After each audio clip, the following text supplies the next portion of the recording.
Un comité d'accueil plutôt hostile pour Mark Zuckerberg à Washington. À l'extérieur du Congrès comme à l'intérieur de la salle d'audition, des manifestants veulent interpeller le fondateur de Facebook. Respect de la vie privée, influence sur les élections, protection des données des utilisateurs, les reproches sont nombreux. Devant les sénateurs, Mark Zuckerberg s'emploie donc à convaincre. Il commence par admettre que la conception du rôle social de Facebook a changé et présente ses excuses. Il est clair que nous n'avons pas fait assez pour empêcher ces outils de faire du mal. Cela inclut les fausses informations, l'ingérence étrangère dans les élections et les discours haineux, tout comme pour les données personnelles. Nous n'avons pas réalisé correctement notre responsabilité et c'était une grave erreur.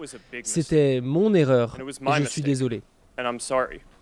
Le jeune patron promet des changements et se dit même ouvert à une régulation par la loi. Il ajoute que Facebook ne pourra jamais empêcher totalement toute manipulation du réseau social.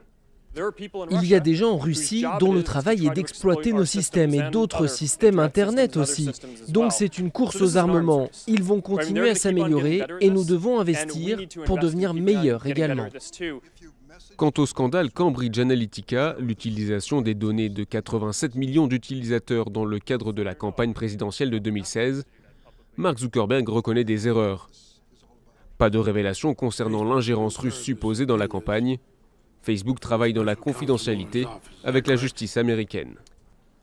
Après presque 5 heures d'audition, Mark Zuckerberg n'en a pas fini avec les questions. Ce mercredi, il témoigne de nouveau devant la commission de la Chambre des représentants cette fois.